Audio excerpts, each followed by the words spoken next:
Good morning mga Karohaus, good morning. So bago tayo mag-intro, Kong Hei Fat Choi nga pala sa ating mga kababayan na Chinese dito sa Pilipinas. Tsaka sa mga naging kliyente rin natin na Chinese. At tsaka kila Ma'am Melanie Hardware. Ayan. So happy Chinese New Year. So dalawa daw yan 17 and 18. Pero hindi ako familiar. So February 17 ngayon, araw po ng Martes. So mga Karohaus, project update tayo sa ating mga ongoing projects. Samahan niyo po muli kami ngayong araw na to. Enjoy watching po. Let's go. Tara, una kong pupuntahan yung ating project sa Phase 3 dahil yung mga tiles na binili natin kahapon sa City Mini Home Depot, yung mga 60x60, nandito pa rin kay Mulong hanggang ngayon. Let's go. Dito na tayo sa Lumina Homes Phase 3. Good morning sa mga client owner namin. Ricky, good morning. So ito yung tiles na 60x60 na binaba po natin. Binaba yung ibababa ni Ricky. Bali binili po natin sa may City Mini Home Depot. Yung mga tiles na yan gagamitin po rito sa magiging liguan ni Wagi at saka dito sa sa additional counter sa garden. Yan yung pinaka garden nila rito. Okay.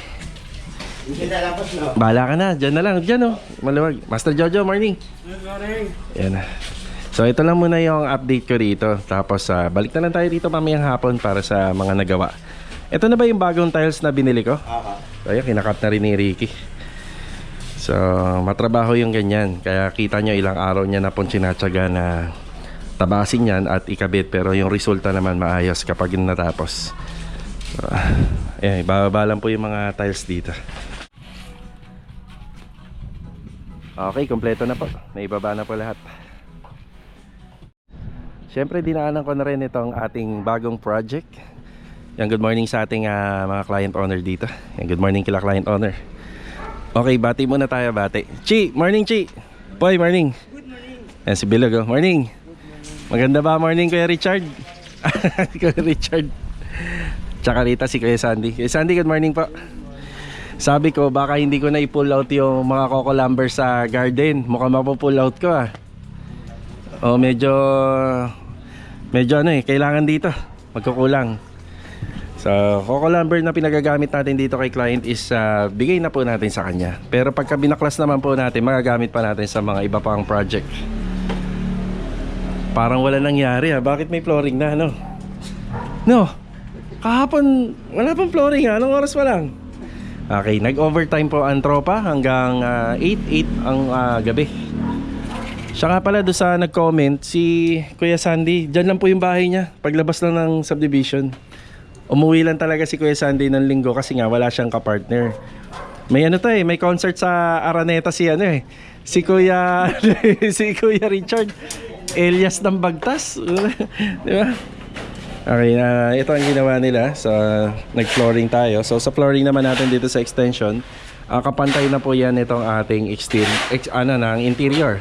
So kapantay na po siya nito. Pero pagka yung iba humihiling na medyo i-drop, pero mas prepared po sana natin kapantay na. Pagdating na lang po doon, may elevation na tayo. Yan, pagdating dito. Yan ang ginagawa nila rito. Nag-assemble na po sila ng beam. So may pa tayo dyan, animan din yan, bilog na. Animan, ayan, nakikita ko kasi 4 pa lang Magkakaroon pa po yan sa gitna, kabilaan. So shoutout nga pala kay sir, may-ari nito. Ayan, nagkwentuhan kami doon banda sa may kanto. Ang bilis daw Parang, may 1 linggo na ba tayo rito? Magdadalawa. Yan, sa materyales, nakompleto naman yung materyales kagabi. Nako, dumulas. Hindi, sign niya na nangangatog ka yata nangangatog. Dumulas. Yan. Okay, ito yung additional na graba. Buhangin, madami pa to pero baka magpa-deliver tayo ngayong araw. Yan. Okay, sa plano, ano ba magandang plano natin dito? Siyempre magkakaroon ng mga panukod to, log, So hindi na natin magagamit to. Yung sinesemento dyan sa labas, yan ang magiging mixing area natin sa gilid. Yan. So ito yung sinisemento nila Chichi at saka ni Epoy. So kasyang-kasya dito yung sasakyan ni client para maiwasan yung double parking. kapag nagbuhos kami ng slab, maaaring ito na rin yung maging mixing area natin. Diba? Ayos na muna tayo rito. Bali, ang susunod kong pupuntahan ngayong umaga ay dito sa Tansa Garden Premier Project. Meron kayong nakikitang mga coco lumber doon. Sabi ko baka hindi ko na siya ma-pull out. Medyo marami na kasi yung dinala natin dito. Mukhang matatanggal ko lahat sila. Okay na rin yan para luminis na rin po ron. Tapos sa mga susunod na project, yan na. Good morning sa kanila. Sa grupo ni Master Ryan. Master Ryan din yan, yung kaibigan ko ang contractor. Yan. So para luminis na rin doon ang mga susunod na lang na project, saka na lang po natin ipapahiram sa kanila. Laking katipiran din nila client owner dito yan sa phase 3 na hindi na tayo masyadong bumili ng coco lumber. Pero hindi naman nangangahulugan na hindi na talaga tayo lahat bibili. May pagkakataon pa rin na baka bumili tayo. Dito na tayo sa garden mga Karaw House. Andito pala sila client. Ayun o, saktong sakto. Ayan. Okay. Ayan, bali nakapag-usap na kami nila client owner. So mahalaga rin na nagkikita din po kami dito sa site. At least naipapaliwanag din nila yung mga additional na mga pinagagawa po nila rito, yung mga karagdagan. Ayan, bumili lang po sila ng merienda para sa tropa. Okay, batiin natin yung mga kasama natin. Ayan. Naghanap lang daw sila ng ng tinapay. Yan, babalik din sila. Good morning pala kay Adonis, kay Rusty, kay Kuya. Good morning. Morning. Merienda, sige. Kuha na lang ako. Ayan, bali meron silang biniling smart switch. Bali yung smart switch na yon, magagamit po nila kahit wala po sila rito. So hindi ko pa kayang ipaliwanag yun sa ngayon. Siguro sa susunod na lang. Ayan, bali may mga ilaw dito sa poste. Yan dito na kontrolado po nila kahit wala sila rito. Maganda yun. Dito tayo sa taas. Siya nga pala, kaya ako pumunta rin, magpapatulong ako ikarga yung mga pamorma. Oh. Sige, muna kayo, relax muna kayo dyan. Yan na.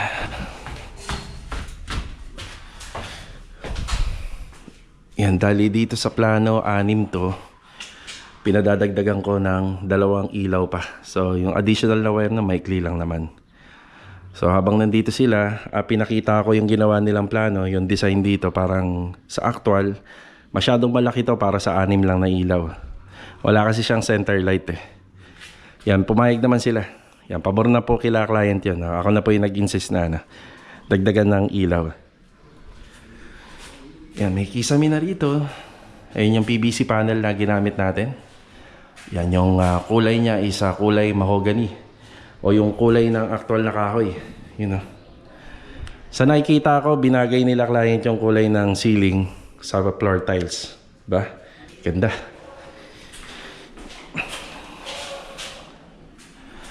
Yan, tapos dito yung sa TNB, bali ang setup nito, Piscine board yung gagamitin namin dito. Yan, halos malapit na matapos si Kuya Boy. Ganyan karaming kable yung ginawa rito. Ang dami. Yan. Tapos sa taas,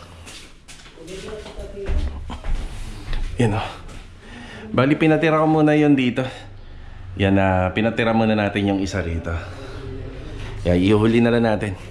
So, pagka ganyan po kasi sa ceiling, may mga kanya-kanya kaming purpose. Yan o. Yan, hindi ko pa napapatesting kasi yung mga ilaw, kaya pinatira ko muna to. Yan, sa madaling salita. Yan. Yan, no? May pin light na. Tapos, kompleto na yung ceiling. Yan, sana dun sa nagtatanong sa akin tungkol dun sa ceiling, kung anong pwedeng mauna, kailangan po lagyan po talaga ng insulation. So, sa madaling salita, kahit hindi ka gumamit ng PVC panel, maglagay ka ng insulation. Ayun po. Yan. Wow. Ayun yung sa PVC na kulang. So iti-testing pa po lahat yan. Thank you pa, thank you sir. Salamat. Ayan na, magmerienda muna kayo. Bumili pa ng yelo si sir. Ayan na, pagkatapos. Kukuha din ako. Pagkatapos, kakarga namin yung coco lumber. Ayan na, mga coco lumber. Dami. Okay na po tayo rito. Yan, maraming salamat sa mga kasama natin. Yan o. Mga Coco Lumbers lang naman. Pero ang dami pa rin. Ayun o. Napakadami pa rin. Yan, pagbalik na lang sa susunod. Tara. Gamit yung e-bike ni Mrs. Yan, para hindi na daw ako maglalakad. Sobrang init ngayon eh. Okay, update dito. Bali, sementado na nga din po ito kaninang umaga. Tapos na ibaba na yung Coco Lumber. Okay na, no kuya? Ayos na. Yan na. So, bulaga. Ayan, wala na laman. Yan, malaki yung tulong nito. Ngayon, sabi ko, para hindi naman sumobra, baka madala natin dito lahat at may tatambak lang. Papatansya ko na muna kung ano yung mga magagawa at magagamit. Yan, bago tayo kumuha doon.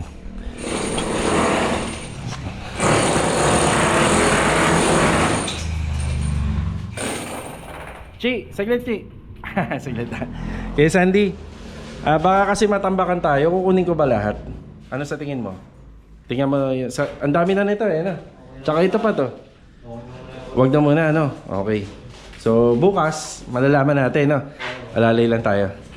Ang ginagawa ni Chichi rito, nag-iingay po. Hindi, ayan po. Ayan.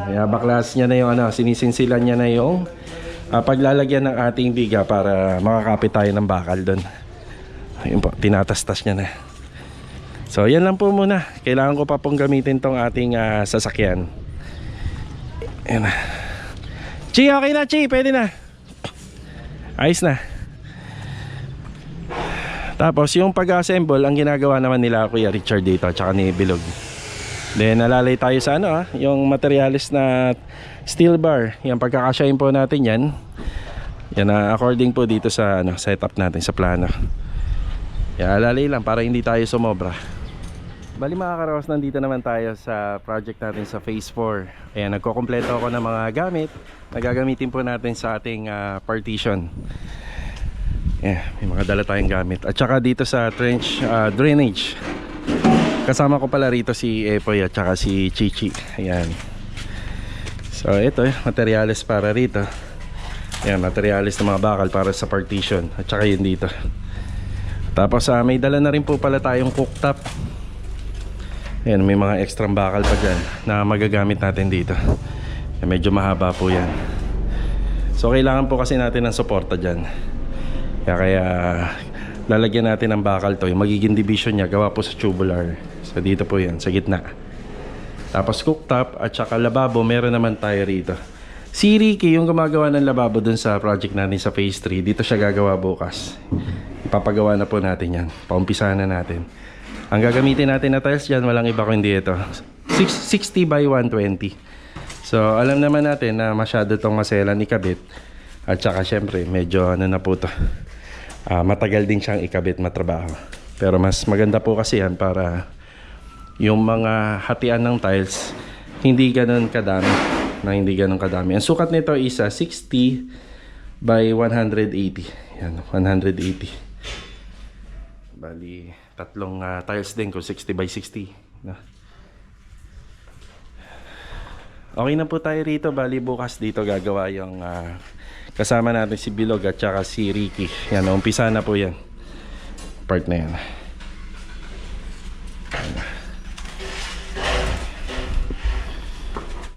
Bumalik kami sa loob. May iwan pa yung cooktop. Ayan na.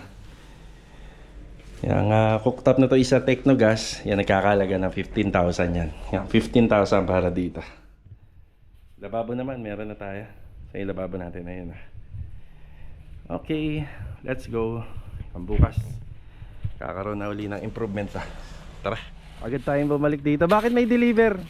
Hindi nyo natapos kahapon? Nagdala ko dalawa eh. Ito yung pangatlo. Okay. So yan, kompleto na. Yan. So hindi pala nila natapos yung delivery. Dalawang pino na dinala ko. Yan, ito kailangan ko. Maliliit. Para pumasok ng gusto sa poste at saka sa biga. Yung dala nila kasi kahapon, pang ano lang yun, pang flooring. Paalis na sana ako kaso nga lang may ice cream.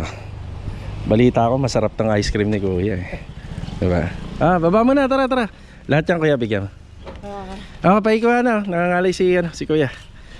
Yun oh. Makakalimutan mo pangalan mo dyan, Kuya Sandy. Oo nga. Dahan-dahan lang ha, kasi galing sa init. Dila-dila lang ha. Huwag niyong lulunukin. Yan na.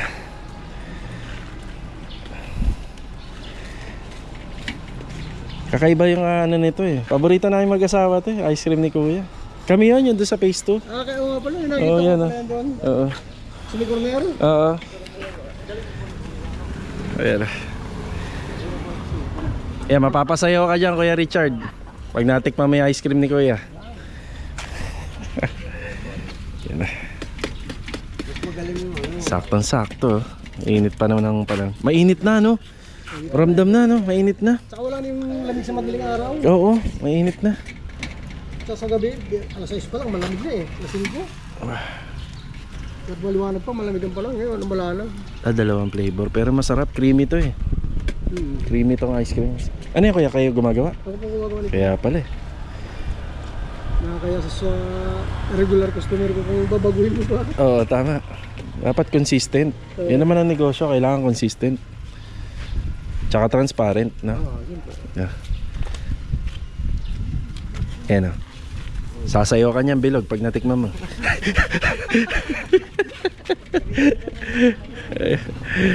Ay, kaunting pampalamig lang.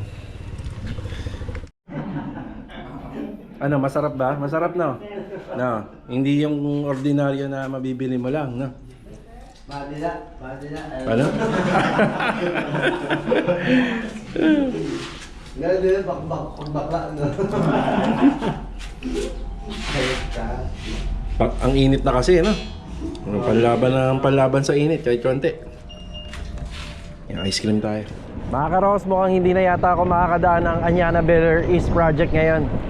Yan na, time check. Bali, alas 4 pasado na po. Halos nagpabalik-balik po tayo rito sa project natin sa Phase 3. Ilang kasi sa mga tropa, syempre may mga katanungan at may kailangan. Okay, bali papunta po tayo rito sa hardware ni ELC. Dito lang sa may Carissa. Magbabayad po tayo ng mga materyales na pinadeliver natin dito sa project natin sa Phase 3. Yung bagong project natin dito. Ganda ng weather oh. Medyo ramdam na talaga natin yung init. Yan na. Let's go sa hardware muna tayo. Tapos babalik tayo rito sa project natin sa Phase 3 para makapagbigay pa ng update. Tara. Okay na tayo rito sa ELC Hardware. Double parking. Yan na, dito tayo. Layo ng pinagparkingan natin. So ito yung sa Phase 3. Phase 3 yan na kinuha natin isa dalawang truck ng graba, buhangin at 150 hollow blocks. Yan na. Tapos yung ibang makakuha natin sa Garden Premier Project. Puro sa Garden. Yan na. Tara. Kuya. Salamat po. Sige.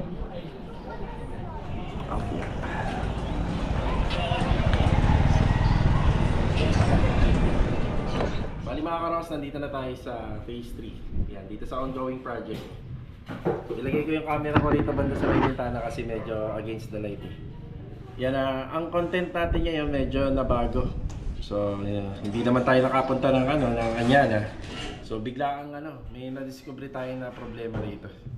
Share namin sa inyo.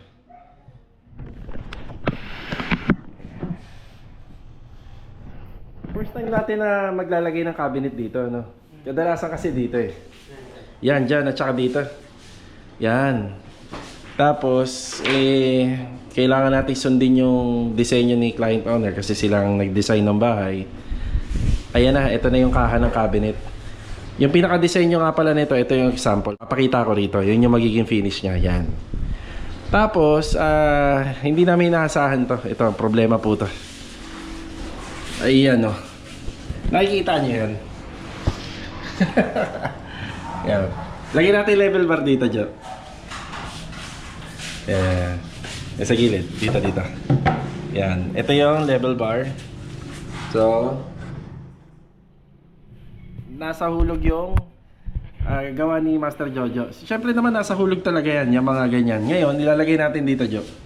sa pader. Ayun, ang laki ng diferensya. Ayan, grabe. So, simula sa baba, ayan siya. Ayan, dikit. Pagdating dito, ganyan kalaki ang siwang. May dalawang solusyon dito. Pero, pili tayo kung ano yung madali. Ang pinakamadali, nakuha naman namin yung pinakalapad, no? Lapad yan, no? Diyan, no? Yung lapad naman, makakapaglagay tayo ng hanger rod, makakapaglagay tayo ng drawer guide ng mga, ano, ng mga drawer. Ang kailangan lang natin gawin, kahit na tabasin natin to, so tatabasin natin yan. Yan na yung linya ni Master Jojo. Pasok pa rin naman yung mga binanggit ko. Tapos pagdating dito, manipis. Kaya manipis na. So ganyan kalaki siwang. 6 cm na. Pero ang isang option pa na mas maganda, ito. Yung pader na yan, simula doon, papalitadaan. So i-adjust lahat. Itong bintana, i-adjust lahat. So lahat to ma-adjust kasi kakapal po yung taas niya. So papalitadahan. Ang pinakamadali na lang, itong ginawa namin. So tatabasan na lang namin para dumikit siya. So ganyan ang isa sa mga diskarte sa mga karpentero. Ganyan na yung ginagawa. Kung sasabihin nyo naman na bakit hindi na lang po dugtungan, hindi na po matibay yun. Pagka nilagyan natin ng kahoy dito, hindi siya matibay kasi itong cabinet na to, umuuga pa yan. Ayan, oh. Nauga pa yan. Ngayon, syempre, kapag dugtong lang yung nilagay mo ron, hindi siya magiging matibay. So, ito ang solusyon na lang. Pasok pa naman lahat ng binanggit ko. Drawer, kaya pa naman ang sukat niya. Hanger rod, kaya naman. Basta ang importante, hindi magkaroon ng problema. Tatabasan na lang namin itong cabinet na ina-assemble namin dito. For the first time, ang laki, oh. Sa ano, no, sa inspector nila, hindi nila nakita yan, ha. Tumba yung pader. Ayun, tumba yung pader. Sa ocular naman namin, hindi naman po namin basta-basta tinitingnan to, eh. Yan, makikita na natin to kapag ongoing project na. Tapos syempre, update na rin tayo sa nagawa ni Master Jojo rito. Ito yung TV console. Yan, ang ano ko sana, ang content ng vlog ko, may TV console sa second floor ng project natin. Pero parang mas maganda tutukan to, eh. Okay. So, comment kayo rito sa mga nagpagawa ng bahay. Tapos, renovation kagaya ng Lumina or ibang mga subdivision, naka-encounter din ba kayo ng ganito? So, ibig sabihin, yung pader, ito yung sample. Kuha tayo. Ay, nahaba. Ito. Ibig sabihin, ang pader na tuwid dapat ganito. Kaso nga lang, itong pader na to, gumanito. Ayan, gumanyan po siya. Sa mga nag-aluminum, pag gumagawa kami ng extension, talagang kailangan hulog dahil pag nagkabit po ng cabinet, pag wala sa hulog ganyan, magrereklamo po yung nagkakabit ng modular niya kapag ganyan. So, ayun, first time kasi namin gumawa nito dito.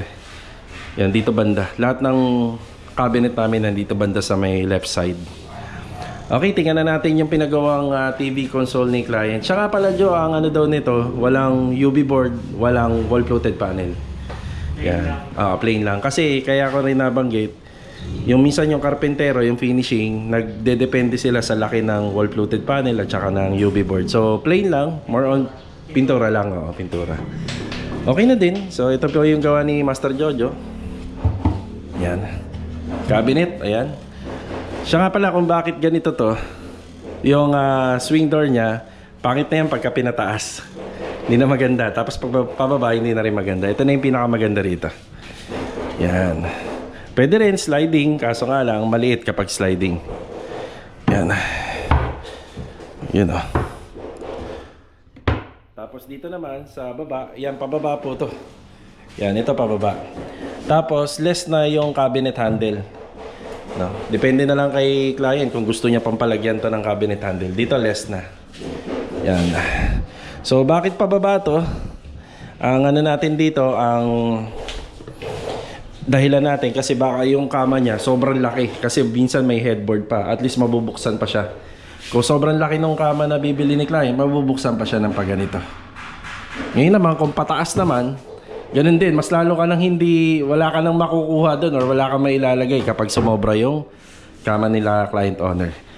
Marami po kasi yung nagkakamali sa pagbili ng kama. Hindi nila sinusukat yung headboard at saka yung parang pinaka footboard, hindi nila sinusukat. So dito kasi saktuhan na kami rito eh. Dahil nagpagawa pa po si client niyan.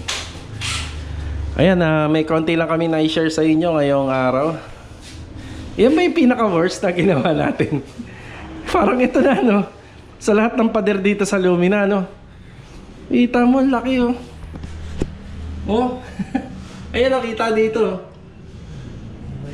Yan ang siwang. Sabi ko kay Master Jojo, baka pwede naman dagdagan na lang. Hindi daw pwede kasi nga, mawawala ng tibay. Tama nga naman. Pagka ganito, dapat isang buo siya. Hindi naman matrabaho to, Jo. Hindi.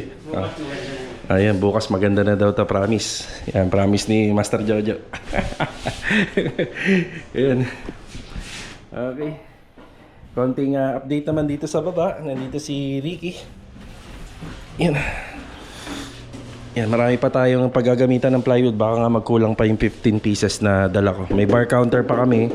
May TV console. Tapos may tambol pa po kami dyan para dun sa likod ng ating sofa. Ayan. Nice one, Rick. Nice one. Ayos na.